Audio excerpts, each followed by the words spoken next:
चरमरा जाएगा। हम तो कहेंगे माननीय मंत्री से इस पर विचार करें और जो आपने तीनों ऑप्शन दिया है उस तीनों ऑप्शन में उनको अलाउ करें कि भाई जिस ऑप्शन को हम चाहते हैं उसी ऑप्शन में हमको परमिट किया जाए सरकार की तरफ से।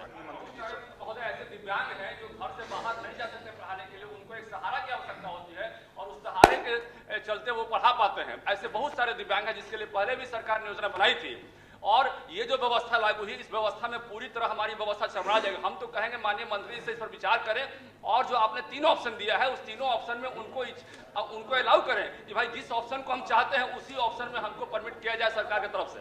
तीन ऑप्शन में तो एक होगा ही नहीं ये तीन ऑप्शन दिया गया है महोदय विभाग पर है कि विभाग कहाँ भेजेगी। अभी आपने मंत्री जी ने कहा कि मेरिट लिस्ट के आधार पर उनको भेजा जाएगा। हमारा सभापति महोदय दिया जाए कि तीन ऑप्शन में जहाँ चाहे वो वहाँ रहे। नहीं सभापति महोदय, यदि ऐच्छिक होता तो ये समस्या कैसे होती? समस्या ही नहीं होती। ऐच्छिक होता ये मंत्री जी इतने अच्छे तरीके के लोगों को समझ ही में नहीं आता है। आदमी है महोदय, और हम आसन से यही आग्रह करेंगे कि कोई एक बोले तब भी हम लोग समझेंगे सर, सुनेंगे।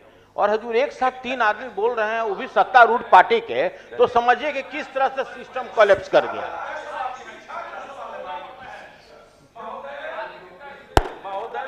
महोदय वैकेंसी नहीं है शिक्षकों के सामने। अगर वैकेंसी रहेगी तब न वो देंगे कोई जिला। हम तो बार बार कह रहे हैं क्वालिफाइंग एग्जाम है और शिक्षकों का संवर्ग सदैव अलग माना गया है, राज्य कर्मी की तरह उनका संवर्ग नहीं माना गया है। मैंने पत्र भी मंत्री महोदय को 3 दिन पहले दिया था हाथ में। मानव संसाधन विकास विभाग के द्वारा 2002 में निकाला गया था, जो कि इससे शैक्षणिक व्यवस्था पूरे राज्य की चरमरा जाएगी, इसके लिए कहा था और सरकार नहीं कहा। महोदय हमने कहाँ कहा है कि स्थानांतरण नहीं होगा इनके ऐच्छिक जगह पर, लेकिन पदस्थापन, ये पहले पदस्थापन की बात है, अभी स्थानांतरण कहाँ हो रहा है।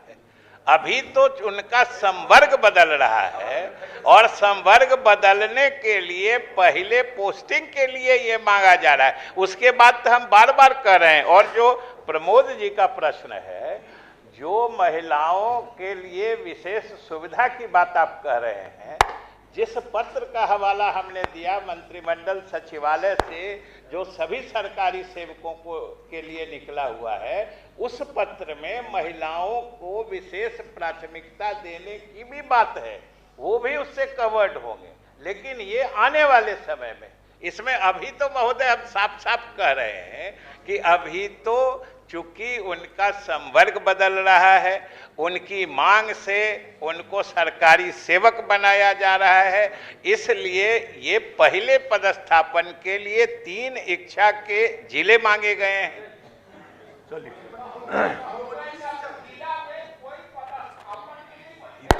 ये सब तो इनका भरा हुआ है, तो वो 3 जिला में कहाँ ब्लाइंडली देगा?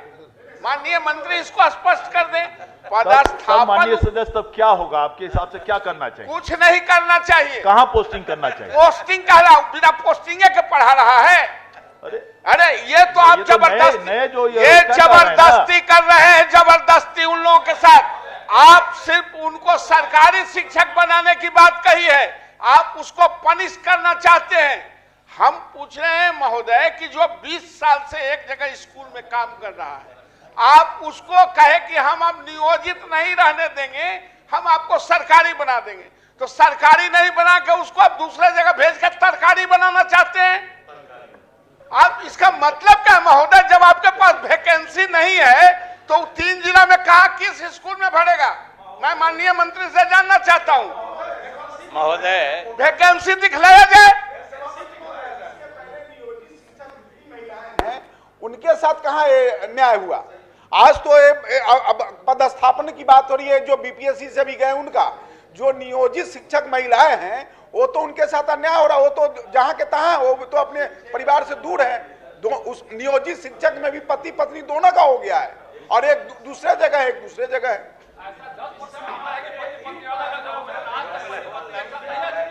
इसी प्रदर्शित करवाई जाए ताकि शिक्षक उन्हीं वैकेंसियों में से अपना पदस्थापन का विकल्प दे, ये सबसे बेहतरीन रहेगा। महोदय ये तो हमने 3 जिला हम मांग ही रहे हैं, और वो कह रहे हैं नवल जी कि कौन 3 जिला देगा। वो 3 जिले देने हैं जहां रहने में आपको सुविधा होगी। सीधी बात है। क्यों है? जिला अपने मन से तो किसी को देना नहीं है, पहली बात। दूसरी बात, नवल बाबू ने कहते कहते कह दिया कि आप शिक्षक के साथ जोर जबरदस्ती कर रहे हैं, अन्याय कर रहे हैं।